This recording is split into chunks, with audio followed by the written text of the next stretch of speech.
Welcome back to the Paladins Pro Circuit.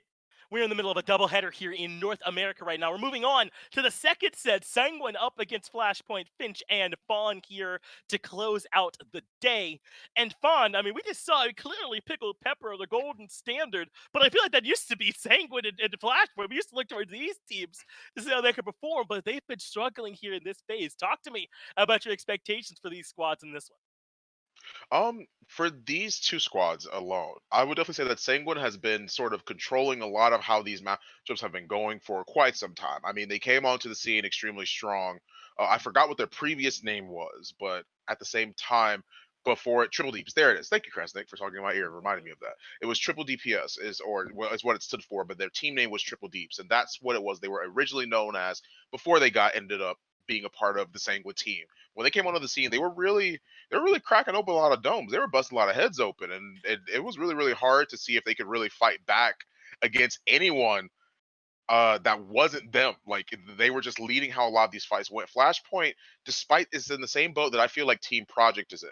Towards the tail end of how these maps have been going, I personally believe that a lot of these times that whether you're Team Project or whether you're Flashpoint, these guys, despite the names they have on their team, haven't been doing the best. And I feel like that's what's to take away for here. Hopefully, Flashpoint can do something today that cements them as still a very, very strong team in everybody's eyes. Yeah, let's go ahead and start getting ready for it here. I mean, this has not been, I don't think you'd say, the way for the phase to have gone for either one of these teams. I Right. doubt that they're feeling particularly good about it. Now, Sanguine, I believe, took out Bazaar and Frog Isle, Flashpoint Band, Shattered Desert, and Warder's Gate as he Okay. move in to this very first map here. Sanguine will be in that first pick position, so I assume they won the flip and they shall be picking here for us in terms of where we're heading next. Yeah, I agree with that as well. I mean, gotten rid of some of those maps. I mean, this is the first time in this set that we've had Shatter be in the ban pool, so that'll be interesting to see if anything. Brightmarsh seems to be the map it is we're going to though. Okay, Brightmarsh then to start things Okay. off. So I wonder if we'll see a little bit more of that Willow carryover that we saw in our first North American set. I'll learn to talk, I promise. Eventually, I feel like this is a map where she can get a lot of room. Things like Bomb King could do really well here as well. Obviously, the Andro getting banned out, his mobility is strong. I think it was in Europe where we saw Ruckus nearly permabanned. He's another one that could do Yeah. really well on this map. So a lot of stuff to potentially look at here on Brightmarsh Fawn. Well, you mentioned Ruckus, and it Hmm. doesn't seem like Ruckus is in that band column. So it will go without saying that I feel like based off of the hard dive it is that we've seen, we should at least be able to see some sort of ROM this game around, or maybe even a Ruckus if possible. If it was a map to do it on, it would definitely be Brightmarsh, and that's what I would suspect as well. I mean, Ruckus being able to play up on lid, if anything above the point, making sure that he's firing down on different targets, diving in, diving out, weaving back and forth. And a Geno seems to submit sort of my line of thinking because we've been seeing Genos get locked in, and what has it been accompanied by? Triple DPS, if anything, right? Aggression. Yeah, absolutely. That is what has been on the back end of this Genos pick. So Sanguine takes Genos. Corvus ends up being grabbed for Flashpoint. Now, occasionally we have seen teams wait a little bit when the other team picks the Genos. You can get Corvus later on, but we've also seen teams take up both of them. So perhaps Flashpoint saying, all right, we'll take this Corvus now alongside the Inara, one of our strongest point tanks that we have. And we are going to be seeing the Willow here as well. I doubt that we'll be seeing this Willow get stuck inside her spawn room like we saw on Frog Isle for Frog, I believe, ironically, whomever it was Oh. that was piloting it, alongside the Torvald. How do you like these top three picks? Okay, so I'm glad that Kresnik mentioned the Pugs last match, if anything, that I've also been a part of anything, right? And they typically like to do that to sort of focus legacy, but there is value in Torval. That that is what's surprising me right now is seeing the Makoa, if anything, but it makes sense because of the fact that they don't really have so far they don't really have any shielding. Torvald does, but you can still hook through that. It's not like you're hooking into a Barrack shield or to a Fernando shield, but the Torvald here pretty much functions, excuse me, as a second support in all intents and purposes. He's going to be keeping a lot of people alive, and this is I I'm talking, but my brain is not registering what's happening right now on screen with Koga to follow things through and Terminus to end things off. That's a little bit more familiar, but this is a very interesting draft. A lot of these characters we haven't seen in so long. That's a good point. I mean, I would class this more as a double flank, double support type draft here for this team, kind Mhm. of alongside with you. don't really 100% consider Torvald quite that frontliner anymore. So he'll be trying to keep this Terminus good and going here on Brightmarsh. Meanwhile, over there for Right. Flashpoint, they've got the Cassie and the Eevee. That is damage exemplified with those two picks. The Makoa, as you mentioned, we do not see a lot of this pick much anymore. It can struggle at times. It feels like it's not too difficult to punish this pick, but we do see him on Brightmarsh as well. So maybe this is a map, Fawn, that just kind of works for him. I mean, maybe so, but the thing it is I'm worried about the most is that there's a reason why last time around in the BR region that we saw Willow get banned out on Jaguar Falls, right? It's situations like this where there are enclosed corners that you can't really escape from that Willow really shines. And then of course you have Dead Zone that you have to keep into effect as well, right? Probably going to plop Dead Zone right on point and then worry about everything else, right? She's probably going to play up on lid, if anything, above the point to make sure she can fire down at whoever else is are surrounding the point or playing by apartments or wherever it is they may be. Dead Zone will take care of the Inara. She'll let her team probably do the rest of that. But I mean, I'm not really too sure, honestly, about Sanguine's draft here, purely based off of the fact that they don't really have anything to burn through those tanks. They have damage, but they're not burning through them. And I'll definitely eat my words if Genos Koga turns out to be really strong again into these two tanky people right here. But I'm not really too sure. I'm excited to see how they'll do. We're on to Brightmarsh for the first map of our final set of the day, our second set in North America. Sanguine up against Flashpoint. Two teams up until this point who have struggled against, I think, what the expectations were for these teams. But there's been some changes amongst them as well. Perhaps those get ironed out right here and now as Gogurt's moving right alongside his bubble buddy. Willow going up to the top, no surprise there. And Gogurt is stepping on the gas. I think if you're going to pick this Koga, you better be ready to get aggressive, exactly like what we're seeing here. He's keeping Flashpoint at bay. This apartment fight has gone their way, but a big Makoa hook to start things off. Hero got to watch the game through grayscale for a minute. Perhaps I was a little bit too hard in my judgment about the Koga, if anything, because that damage that he put onto Makoa was a little bit disgusting. I mean, I guess this Genos Koga is really just showing out in more ways than one. And look at Corvus. They can't even help him. They cannot. Jalen rather goes down right away. Gogurt gets the double. And this Koga's starting to look more and more like a pick. You gotta make sure you're giving it to the Inara does make their way back into apartments, though. A good wall to keep them safe. But Gogurt will not be stopped. It will not be satiated. Continuing to look for Jalen, or rather no substance. Able to take care of him. And then reposition back towards safety. The Willow trying to catch them out, but everyone is stacked up inside these apartments. And look at the percentage on the point, racking up in favor of Sanguine. They're up to 90 here at this point. Now Fawn and Fisheko, someone on Flashpoint's got to force their way in, but no one makes it. T-Mac gets there a little bit too late, and Sanguine already got one. Great stall in the overtime. Nobody else on the side of Flashpoint could actually make it into touch, so T-Mac tried to go in, see if he could blink, get the touch, and then get back out, but they void gripped him as soon as he was about to cause that overtime. So that was very well played by him, and okay, my words, they're eaten. I'll back off from this point on. Genos and Koga, they're a force to be reckoned with, and we're seeing that multiple times over. You're exactly right, man. I think this Luminary buff on Koga is something to be feared at this point, man. These players have taken it to the backline with relentless precision, with relentless aggression, and they have forced the enemy teams to acquiesce, to fall back, to give up on that position. It just cannot be contested, so we're back into the action. We're saying when just capped and ready to start getting a little bit aggressive. Hero, gotta be careful. He's been Makoa hooked to one stint to death already. This one not gonna be quite on the mark as Hero steps back behind cover. And they've already gotten decent positioning off this card. Not moving. Gogurt gets vexed yet again. Gogurt is really the first, second, and third on the list of problems right now for Flashpoint. They need an answer for him as Dosups, you have to take a trip back to the grave. Okay, so we've gone over the fact that clearly Genos, Corvus. Okay, wait, no, Gogurt, can you hold on a second? I'm trying to give the analysis here. You can't end the game right now. I'm trying to talk about what's happening. All you're doing is just killing everyone else. Let me speak first. My goodness. Okay, now I'm back on track. I'm back in the right mindset. Here we go. So you thought Genos Koga was good.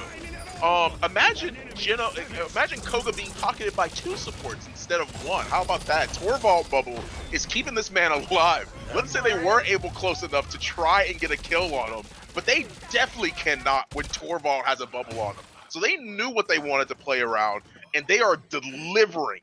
No, there is 2 people on Sanguine have died once. Gogurt is not one of them. Neither are either of the 2 supports.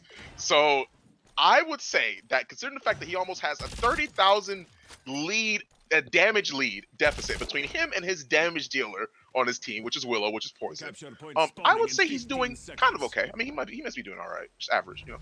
Yeah, I think I'll take twice as much damage as the next person, 30k above in raw position. Yeah.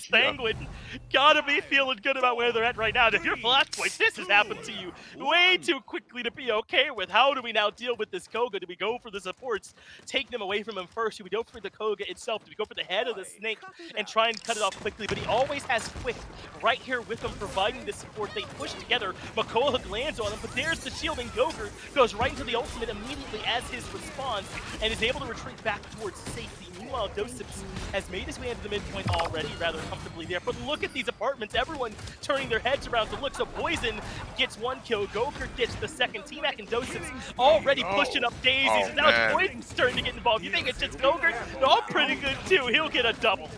Dude, come on, this isn't fair. I mean, I just mentioned the Koga at first, but then I failed to mention Flashpoint have no hit scan. They can't stop Willow like that unless Cassie is insane and hitting every single shot that she needs to whenever she's fake flighting.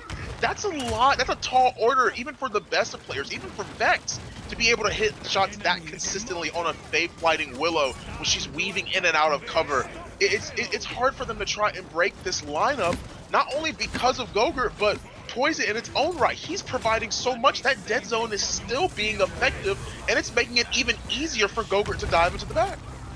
That's a fair point. Had Gogurt not been there, then it would have been Poison, the Willow, who led all players. So certainly plenty of damage from that him. Echo trying to get aggressive into the back. The healing keeps him standing, and they are indeed able to get aggressive to shut down a couple more. Double kill from Fish Echo. Vex gets one as well, and finally able to shut down some of these members of Sanguine. Hero going off the edge to rejoin his comrades. And it looks like Flashpoint finally showing us some signs of life, starting to get an aggressive zone established as well. T-Mac getting a bit aggressive for damage. The problem is they still have to deal with Gogurt. Hero gets the first as Fish Echo falls. Gogurt now here to pump the damage into Dosips. no. Even has the ultimate, and this wall shall not help. As soon as he comes back out of it, looks for the Cassie. Vex does get a response kill onto Quick at the very least, but this is all still great for Flashpoint. All this defense, all this delay is going to eat up Sanguine's time on offense. I'm just trying to figure out how you even push into a composition like this, because this is a situation where you think you have the advantage here, and every time you push in, it's like getting like jump scared or anything, right? Like getting completely surprised by the fact that, oh man, I'm getting deleted. This is unlucky. And so you have to reconsider your options here. They push in. Flashpoint were doing great with the aggression. Vex, nice double kill. Sheko, nice double kill. Vex, making sure that he took a piece of the action as well. But at the end of the day, it's hard to still try and hold on to a zone like this when all you've done is stall seemingly what is the inevitable, at least for this map. It does feel inevitable here, doesn't it? T-Mac goes to the back line. Vex able to get rid of Gogurt, so that should slow down Sanguine for at least a little bit while longer so he's able to rejoin the fray. He's helping start to fall back with their 30 position. seconds remaining. The furthest forward member for them, and Flashpoint can perhaps can hold on. Now here's the thing, even if they get this defense spawn, they have not looked particularly great in the mid-fight. Right. Gogurt, the man charging at them with a Torvalds bubble around him, is the reason why. Oh, no. Lin goes down. Now the ultimate is here to force them to even further give up positioning. But great response there from T-Mac as well as the Makoa. They step forward, another big hook comes through, but it's Poison that gets the double. It'll tuck the Makoa, who are on his side as T-Mac forced to reposition. Saying I'm going to keep trying to surge forward, but without the rest of the team, this could be difficult. They have to find some way to sort of touch if they can, but there's the Torvald ultimate. Cassie's trying to dodge roll back in, but she can't. And that's how Sanguine end up catching their first dub in this set. I mean, that's what you love to see. If you're playing, if you're Gogurt, if you're clearly the main anime protagonist getting buffs from like everyone around you, the power of friendship is enough to keep you through most of those fights, right? You're getting double pocketed. You're having a Genos Luminary buff on top. You're making sure that the bubble is there as well from Torvald. I mean, it's hard to kill him, and you have to consider Shadow Step 2, where he's invulnerable for like a couple of seconds. That's kind of crazy, and you haven't even looked at the ultimate on top of that. So that's hard to break it down and try and see if you can sort of pick him apart, because he's clearly the key player here, which is why they even drafted two supports in the first place. But you still, sure, you get rid of him. What about Poison? What about the dead zone? What about the stacking damage that she's getting when she's free firing into you? That's something you have to answer as well.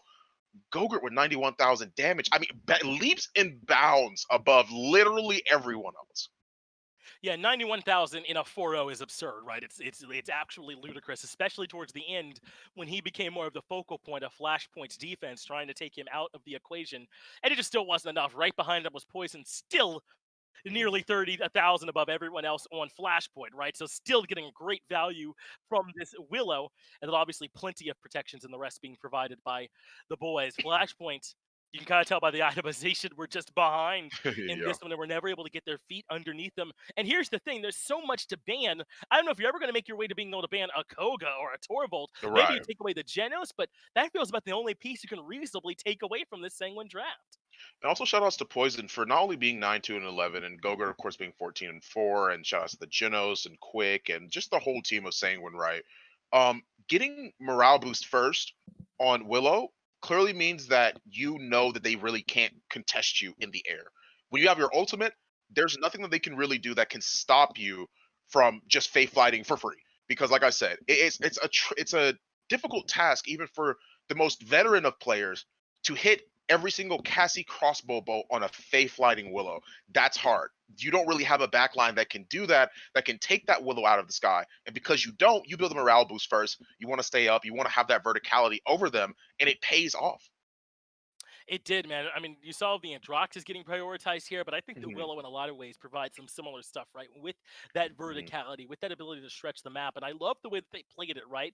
You had Koga as this unrelenting force over in their apartment, and almost everybody turned their heads to look at him on Flashpoint, try and deal with Yeah. it. And that's the perfect time for Willow to take to the sky, even if they're worse, they're going to hit scan to try and deal with it.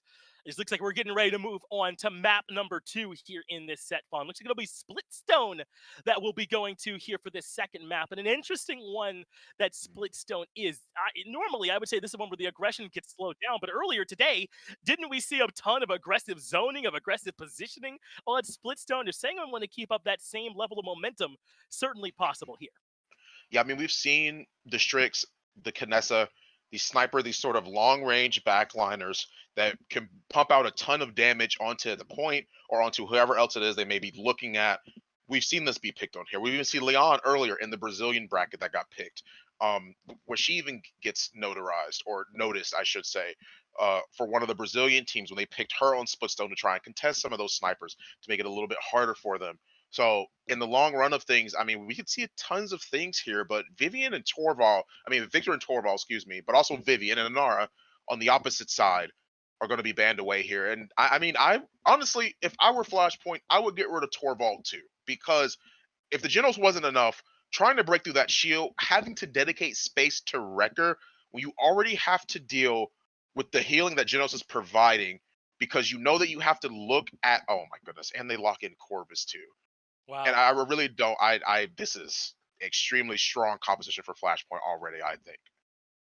And this should help them a lot, right? They took away a lot of the key pieces. The Genos, obviously, they Mhm. banned the Torvald. It did make me wonder if the Vivian was the first ban there for Sanguine. Maybe Flashpoint would have banned it alongside the Victor, or at least make them prove they wouldn't, and then ban it Mhm. with your second one. But that's just small. I don't know how much it even really matters here because Flashpoint have so much sustain behind this Terminus. But who are the damage dealers they're going to get to match this Andro Strix backline for Sanguine with an Ando up there to keep them protected? Maeve is the start of it, but they're going to need a lot more, I think, than this. Maeve, Mhm. Willow, that's something, but I don't know if their range can quite match that of the Strix. They're going to really have to close that distance quickly to stop him from Mhm. posting up and just laying waste to their squad. I like that. I actually like what Sang will have responded with Cassie towards the tail end of this, because you have two backliners. And while they may not be the tankiest, neither are Maeve and Willow, right? Maeve's not Maeve, excuse me. Willow's gonna try and free fire from where she can, probably up on bleachers if anything, see if she can try and close that gap. If Strix isn't hitting her for 1800 when he shoots her in the head, or 1200 per shot, right? That's if she can find a good way to sort of hide and lock down those upper angles. But for the most part, Maeve is going to have a hard time diving into a Cassie and into a Strix. It just makes it that much harder for her to even consider pushing into. It's going to make her even harder for Willow to even push into both of those targets. Oh, and quick as the flex here for him was on the Toro Mhm. Vault on Brightmarsh, but here on Splitstone will be piloting the Cassie triple. DPS back here for Sanguine. What'd you say the name was there for Vaughn they used to go by? Well, Triple deeps, meaning yeah, triple certainly DPS, by living the up way. to that one here, I'd say. Hmm. Yeah, and I mean, having this triple DPS, I think this is great. I think this sort of counteracts the dive that Fasheko has, which is exactly why he's going Haven. It's exactly why T-Mac is going Cauterize. They want to try and stay on top of Gogurt if they can. And I think that's the big question here is if they can, because you still have to deal with Poison. Poison might even play back. Poison might try and go for Vex, or he might even try and go for one of the healers. But at the same time, he might even try and play back. Their composition can afford that because at the same time, Terminus is playing into Fernando. If anything, and if you don't mind real quick, because you hit tab once again, because I didn't get a chance to look at the talents to see if he was running Crush. Is he? No, he's running Decimate. Okay, he's running. Yeah, he's running Decimation for the Calamity Blast. So that makes sense, which is going to be easier for Fernando to play into that as the game goes on. Let's see how things go on Splitstone. Brightmarsh was a quick 4-0 in favor of Sanguine. Looks like they want to keep that same momentum going with the Cassie Andro strict backline, and Fernando to tank for them up front with the Damba to hopefully pocket for him. So far, the mid control has been relatively even. Looks like Flashpoint might be trying to bring Doseups back out, but great response here from Hero. Right back out there to keep protecting it as well. The real question is, Flashpoint have been a bit calm in their aggression. I would have expected them to try and rush in and get this Strix off of his positioning, but instead, they've relatively stayed back, and look, it's working for him. Fasheko able to take care of Quick, the Willow getting the better of the Cassie in this matchup, and now able to come through underneath these bleachers to try and round out, but Poison got rid of Vex, so the healing has been removed. I think Fasheko recognizing that and backing up at this point is still no really big control has come from mid. Maybe Quick can change that as T-Mac goes down, and Sanguine looking to see if they can push back out and try and control the mid. The entire time that point fight was happening, Poison actually swept up all the way around them behind into their high ground, which is why Fernando saw an opportunity to push in. That's why Hero wanted to be aggressive, because what are they going to do? Back up into an Androxus that's like on the opposing enemy team? That's going to be free kills for him if they can manage to get some damage off at the same time. But the Fade Fight might actually be huge here, especially when they're all grouped up like this. This might be a big start to something. So far, it certainly has been. Look how low he's put Gogurt, trying to finish the job off. Not quite enough for that. But that does mean that Poison will end up falling, so certainly a worthwhile trade there for them as T-Mac under a little bit of trouble has to fall back. Flashpoint at 96%. The Fernando grabbed by the Void Grip, killed by T-Mac, and that means that Flashpoint will be winning this first mid after all. Well played by keeping that Nando off the point, and Flashpoint looking much better here on Splitstone already. I think they didn't really have enough space to be created really on the side of Sanguine. When Poison was trying to move in by Lava, there were a lot of times where he was finding the shots, but he wasn't quite finding the kills. That was because of where they were grouped up. They were grouped up by fidget spinners. If Poison tried to dive in on anyone specifically, they were already at the ready to have an effective rotation to make sure that Poison couldn't get those kills. And because of that, he had to wait for a little bit longer. Sure, by all means, he had already gotten the kill onto the Genos, but that didn't account for the Corvus. And that's what made it that much stronger, but a beautiful Immortal as well on the side of Sanguine. Trying to stay alive here inside these close quarters. Poison dropping on 2 early on in this offense. They're willing to use some ultimate, but Jalen doesn't seem to care. A double for him. Fasheko right there to follow up, though. Gogurt gets a double of his own, takes care of Vex and the Maeve. Even Faller Stevens in trouble. He fell as well on the other side. Sanguine trying to hold on. And it looks like they've done enough, at least for now, to push Flashpoint back out. But they still have a ton of time to work with. Maybe not that much left in research. But T-Mac is taking this game over on the Maeve. He's such a thorn in the side of Sanguine right now. And I think what's happening here is that Quick losing a lot of those one-on-one trades against the Maeve is not really doing him any justice. Maybe Strix, for like just like a couple seconds, just needs to diverge his attention to somewhere else and just see if he can try and pick off that Maeve as well, especially if Quick is losing, because I felt like the double back line, Quick is obviously playing in the back, making sure that if Maeve ever dives, he can try and see if he can trade that out. But most of the time I've seen Gogurt having this focus directly on these individuals on point or around Lava. If they're on the flank, he'll try and defend himself, but for the most part, I don't really think they're playing together as double backline personally. That's just my opinion. I'm with you there, Fun. Has not been working for them here so far. Flashpoint giving us the best map we've seen from them here so far on Splitstone. Looking for the early conversion. Quick finally able to live through an engagement, gets rid of Jalen. So perhaps they can deal with his Willow, who has been a problem here for them. Alongside the Maeve, Joseph's on the cart has fallen. Doesn't appear to be using need to reanimate at this point. The ability to be going back the hard way. Gogurt, though, gets one kill, but is traded right back out. Poison there to get one of his own. And maybe saying, can hold on. Yes, they can. Defense successful. And suddenly it's just the 1-for-1. This is still a great round here for Flashpoint. They were dominant for most of that, but the difference between 1-1 and 2-0 is huge. Yeah, I'm just taking a look at the builds.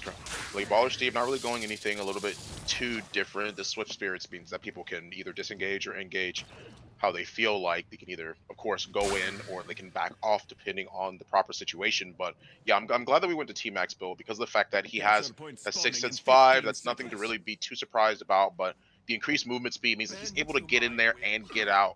Along with the predation, I don't believe I've seen predation much personally.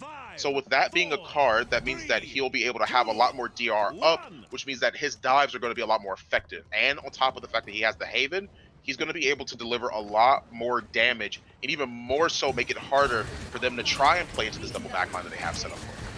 There we go, out right away with the shield melting quickly under the pressure from the opposition side. Flashpoint here not Ferdinando, though it's Joseph, but he could use some support, and support's not coming. He falls right away, used to reanimate in response.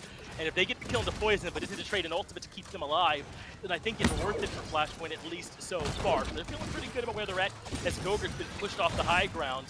He is willing to drop the ultimate, trying to contest back out, but not a whole lot there. T-Mac now the one getting aggressive into the back line, and they want to try and bully out this Nando while they can. Hero somehow still standing alive, getting big healing, and it's quick that returns the favor onto Fish Echo. Sanguine somehow staying tall throughout all that aggression from Flashpoint and continue to push forward. But T-Mac has been the man so far, but not here. Gogurt getting the better of him, putting him down, and pushing Sanguine back out in the mid-control.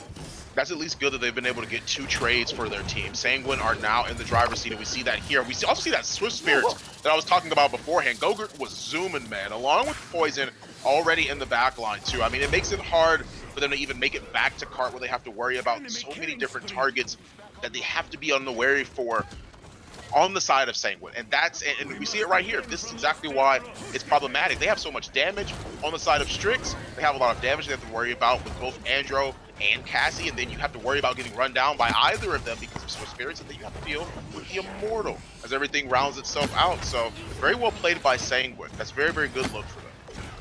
That was impressive there from Sanguine. Flashpoint have looked so good here on Splitstone, but they found the answer back near very, very close defense. They got initially to make it 1-1. This is what I meant by the difference between the 2 and the 1-1. As T-Mac makes its way to the back line, Steve and Quick can say goodbye. Fisheko takes care of Gogurt as well. He wants a double 2. It's not just T-Mac here this time, and this should be enough for essentially a full wipe, a full reset. Sanguine, this is what the difference is between coming into 2-0, coming in 1-1. Now Sanguine suddenly are the ones with all the pressure and the momentum. I feel like they're sitting in way too hard. I feel like when they're committing to a lot of these fights, committing to a lot of these engagements, that it's really not working out for them because they're not able to get the kills at the moment that they want them. When that happens, I think they have to respect it a little bit more because T-Mac is doing exactly what he's doing right now, and nobody's turning around except for Poison, who probably heard the prowl go off, and now they have to deal with him. But this has been happening consistently enough where T-Mac has somehow been eluding them, getting into the back line, and making sure that nobody has a say in anything because he's killing them so quickly. Ultimates are coming up here for Flashpoint. Close to the point. I'm not so sure how willing you are to drop those very important stage fights coming up potentially right behind it. But the accursed arm from Poison is my answer. He's certainly willing to drop him. Gogurt gets the shot to Fish Echo as well with a little bit of help coming out from his Andros. That's 2 for 0, and Sanguine want to keep this payload moving quick, able to take care of Vex. That means Joseph is down here in some trouble, tries to at least fall on the Carton while Quick wants to keep them from moving out of the base, turns around, sees T-Mac, almost gets the better of him. The Andros here perfectly waits it out, but Poison takes care of T-Mac. Sanguine gets the conversion, and now all of a sudden it's 3-1 going into this next mid-fight pod. And there's the problem with Flashpoint's draft. They have beautiful survivability. I love their draft for what it's trying to do. It's trying to dive in and make sure that they are as unpunishable as possible when they're diving into these back lines, right? They have the Corvus, make sure they heal them up. They put the marks on different people. They put Luminary buff to make sure they can win those trades. T-Mac is able to do what he can. Sheko's able to make sure that he's faith lighting at all times, seeing if he can get the damage off too. He even has Record to make sure that Hero has a hard time on point. However, if you get rid of T-Mac in the back line, that now becomes it. Now everything puts itself onto Fasheko, which is bad because they already have two hit scan presences. They have the Androxus and they have the Strix. When Gogurt is in the back line, all he's going to be doing is looking for a target to hit anyway. The minute that they don't have to worry about T-Mac or that flank, the minute it becomes way easier for them to try and push and win these engagements overall. Bit of an earlier mid contest this time as Poison rotates around, puts good damage into Dosev's. T-Mac, though, is the man to follow. He's been doing everything for Flashpoint here so far, and he continues at getting the better of Quick, even with some backup there, and that's how you enable Fasheko. Get rid of Quick. He takes care of Poison while everyone's looking elsewhere, making a double for Fasheko as he takes care of 2, and Flashpoint coming right back into this mid fight. Remember, they got the Fastcat working for them down 3-1, so they should be able to cap this rather quickly. Puts all the pressure onto Sanguine to make it back out in time to find a contest, and they only have the Nando. They need him down there on the point standing if they want to find a way to fight back in. He makes it back out, does Hero, so the contest is on with 97% and counting, and Hero has to use the Immortal just to keep contesting. He retreats back out. Overtime starting to tick down. Dosevs takes care of Quick, and this is starting to look all Flashpoint as Dosevs stays on it. Flashpoint get it. They close things back up to 2-3. The Void Grip just in the nick of time to make sure that Hero can't actually step on point and contest for any longer than they might want him to on the side of Flashpoint. So very well played by them. Beautiful Midnight to try and start off that engagement. When they had that Midnight at their back, they were able to dive in and focus the targets that they needed to. I have mentioned it before, when you have to worry about Team Mac in the long run, that won't matter if you can't see him, right? So at the same time, you have to make sure that you can get rid of him. Now that they got rid of him, you're going to watch that not only are they going to back off because of the fact that they're missing a member, but also because of the fact that Fasheko can't really do that much. But if they get a pick on Gogurt that early, that might actually mean something.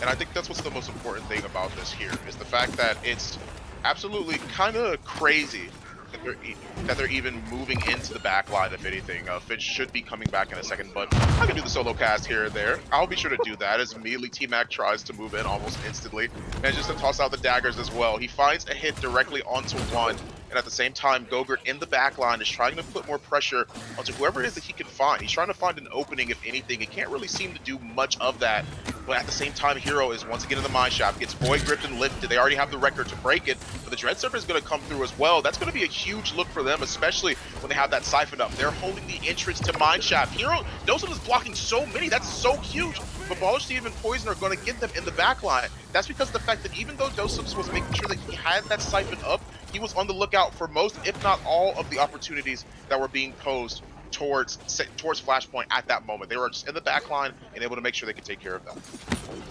Well, I'm back here with you now, Fawn. Sanguine are on the defense, and Flashpoint taking a rest as well as Fawn, perhaps with this offense for now. They need to reposition. Maybe I'm a bit mistaken, though, with the rest. T-Mac knows not what retreat means, continues to get aggressive as Gogurt ends up falling first. So Flashpoint now start rounding this part around that last corner aggressively in as Dosevs looking for Quick. Hero elsewhere was able to take care of Fasheko with some backup poison, puts Dosevs in the dirt as well, and their Champion reanimate here to bring him right back in. Flashpoint with only 5 seconds left. This might be it for their offense. Maybe T-Mac goes in for a touch. It looks like that is going to be the call to try and force an overtime, but he falls right away. They were ready for him. Meanwhile, Poison is up aggressively trying to keep everyone else out. The overtime ticks down, and Sanguine, remember they were up 3-1, get yet another crack at trying to win this mid. And 110,000 damage for Gogurt.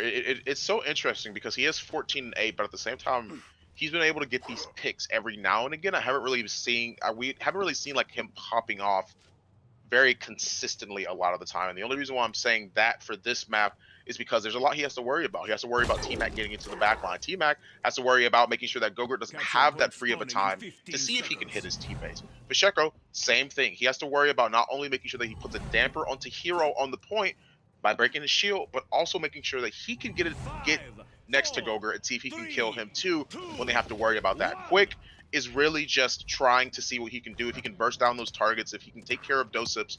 But with all the items coming online, Hero at Rezo 3, you've got the Blast Shield online for Baller Steve, and the Rezo 2 as well. There's a lot of things that are coming into play now as the game goes later and later. It'll make it harder for them to try and cement their lead. I think the more items that Sanguine get, the stronger that they'll be in the long run. They came in with 5 ultimate Strix drops his right away, try and lock down the opposition. Same thing coming out from the Cassie. They just want the vision to know where everybody is at. T-Mac again winning the trade, but still forced to give up the ground, so he falls back. Sanguine with the percent lead for now as Pacheco gets aggressive, but there is the immortal Sanguine are trying to storm in and barrel over all of Flashpoint. It worked for the moment. They got rid of T-Mac, but Joseph's just there to get the return kill onto Poison. So Sanguine don't get quite as much as they would have liked, but certainly still good. Now they take care of Joseph, that's good too, but this time the reanimate comes out away from the point. He has to come back and find a way to contest because Sanguine are already at 66%. He is now back there, found himself a touch. Quick goes down as well, and Flashpoint are right back in.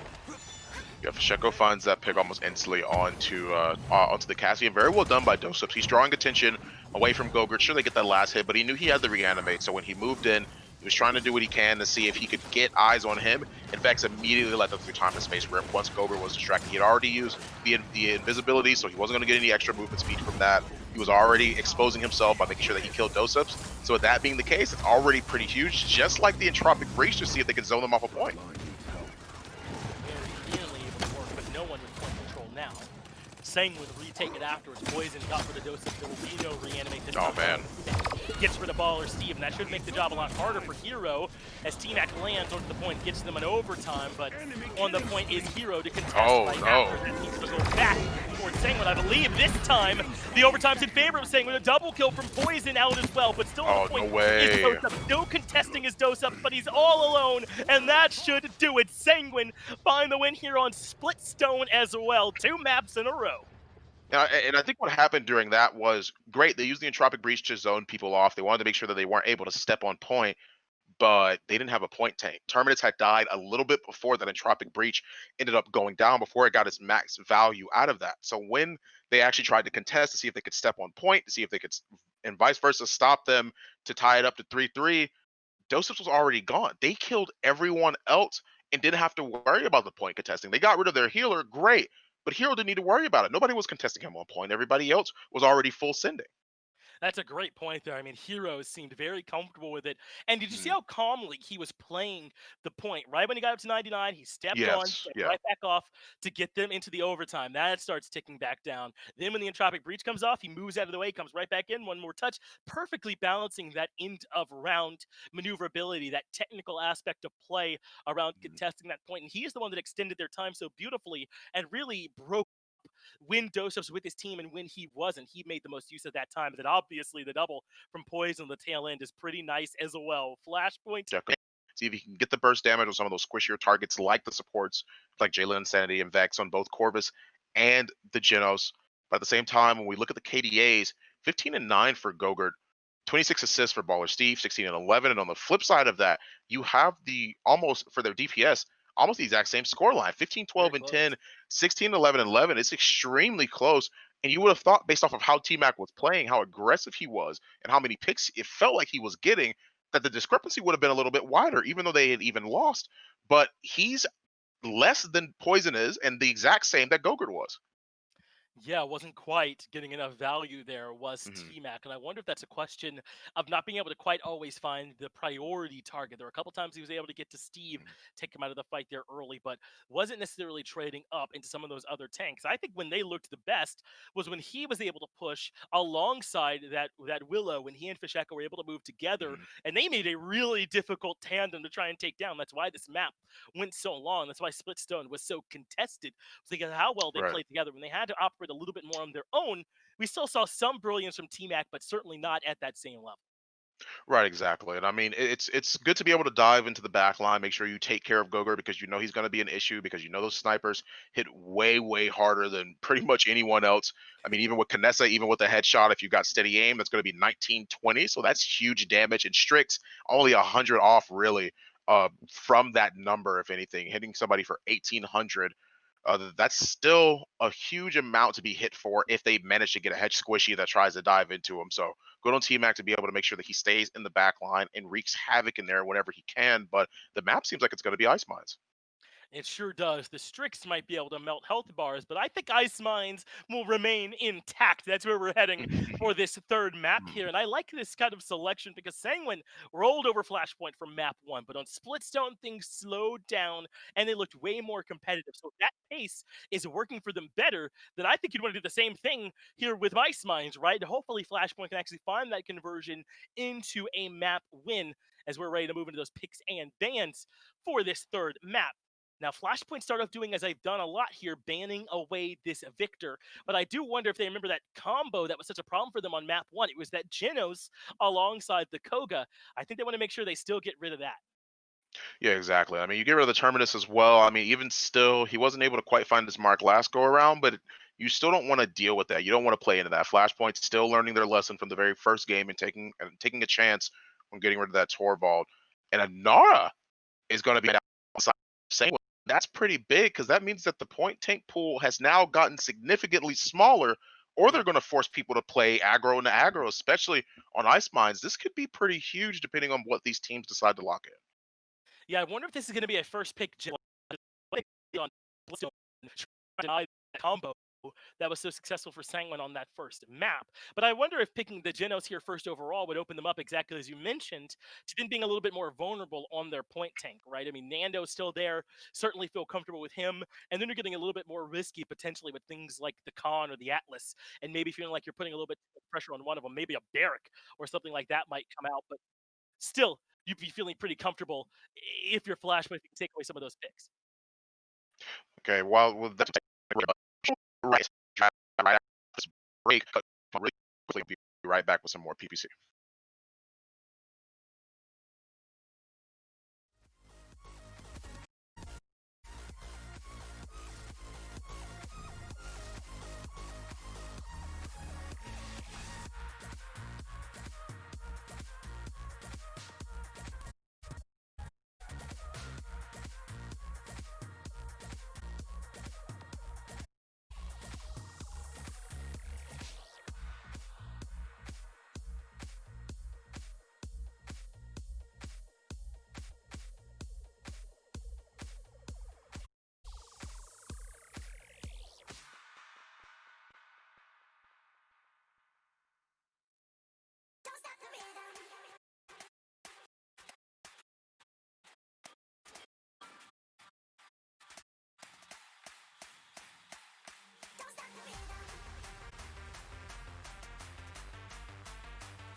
Welcome back to the Paladins Pro Circuit. Apologies again for the delays, but remember again, Krezzik is just one man, and he's been killing it so far. So Fawn and I can only give our all here as we move into one more set between Flashpoint and Sanguine. Certainly potential for it to be the final set, but Flashpoint showed us more signs of life on Splitstone than we've seen from them yet. So maybe they can figure something out. And we've been talking back and forth here, Fawn, about how Flashpoint had made the adjustment to that Mhm. first game set, right, where the Torvald was such a problem, amplifying the Koga alongside the Genos. They banned the Victor Torvald out, and I wonder, even if on Ice Mines, if maybe they want to first pick the Genos to keep it away from Sanguine. Yeah, I would wonder that too. I mean, that sort of seems to be the start of a lot of aggressive compositions here because, like I said before, you get rid of the Inara, you got rid of Terminus, you're getting rid of two really strong and consistent point tanks, and you're trading that out for potentially more aggression. You're trading that out to see if you guys just want to go for a straight up brawl, if you just want to change this from Paladins to Right. TDM. Is that what you want to do? So, I mean, it really depends on who it is that they decide to lock in first. But you are right, it was a healer, but it wasn't Genos. It's actually going to be Wow. Corvus. So they want that survivability. I wonder if Sanguine's going to lock that in for themselves. I mean, we've seen the Andro Genos combo beforehand, and it seems like it's going to be the Genos. Depends on who they pick second. That really will detail what their sort of goal is here. They could go Ash if they wanted to, if they really, really wanted to. But I mean, it's going to be the Vivian instead because Vivian is open, so that's going to be huge. That's pretty bad. I feel like that's Yes, what Flashpoint need now, yeah. right? You've given this damage amp Genos over to the Vivian. They basically have been trying to permaban this Vivian and keeping it away Mhm.